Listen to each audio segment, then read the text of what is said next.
creating YouTube, Balthazar the Mage has decided he wants to create a wand of lightning bolt.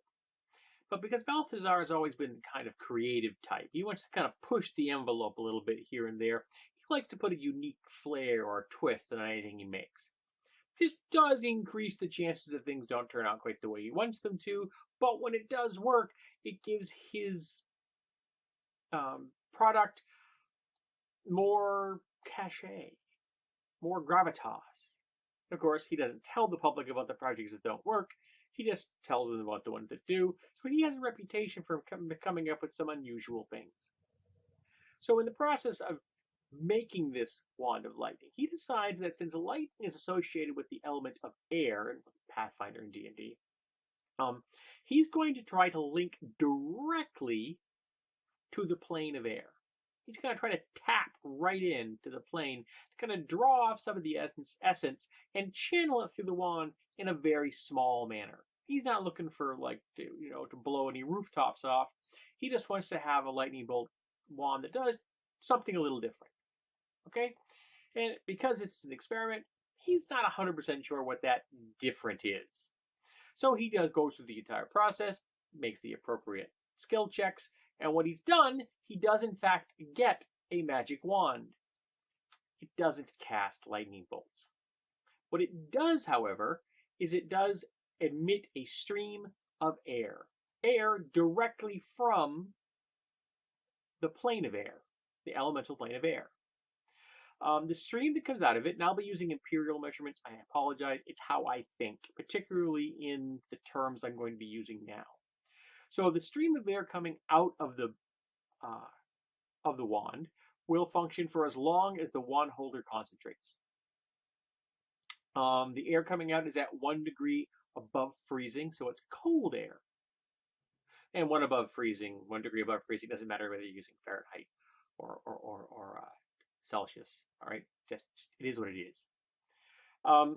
The air is being produced with a pressure of 120 pounds, which is a fair amount of pressure, and it is capable of producing 1,000 cubic feet of air per minute. Now, Balthazar doesn't particularly see any need for this, so he passes this on to one of his apprentices. His apprentice eventually makes their journeyman magic item their masterpiece and goes off and becomes an adventurer in their own right. Their career doesn't end particularly well, so the wand eventually ends up in some monster horde, whereas the mage that carried it ended up in the gullet of said monster. So it eventually finds its hands into the party. The party gets this in a treasure, and they find it. What do they do with it? So things I thought of while coming up with this idea was you can automatically use it as a cooling device. It is a little on the noisy side, but it's still going to produce cool air. And under certain circumstances, you're not going to care about the noise so much as you need to get the temperature in an area down. You could stick it in water, and if you're in a canoe or a very small boat or skiff, you've got a motor. Not a great motor, not going to be really fast, but it's a motor. Could be useful. You can fill a volume of an area underwater to create a breathable bubble. You could use it to refresh the air on a spell jamming ship. You can see it's got numerous uses. Any smith worth the name would love this thing.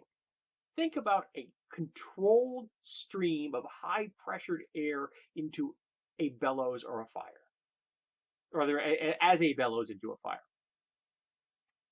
You could have a blast furnace. And all you need to do is keep around a low-level mage you pay him whatever it is their going rate is to work the wand. Bingo.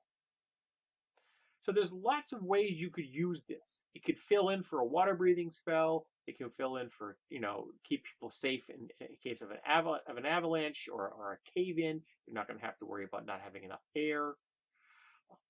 It might get you a slight bonus if you encounter an air elemental or something like that, saying that you have this item and that you frequently partake of the elemental plane of air, that you are greatly appreciative. It might be highly valued by a cleric who has the air sphere or an elemental sphere in their repertoire. So it's going to have a lot of uses. It just isn't going to have a lot of conventional adventuring uses. This becomes ancillary support uses. And frankly, I think they can be the most interesting kinds of magic items. So I put this to you. 2 questions. How would you use this wand of air? And 2, what other magic items can you think of where the mage aimed here and he ended up over here slightly? So it's still a functional item. It's not cursed, but it doesn't exactly do what they intended, but it still does something. What is that something?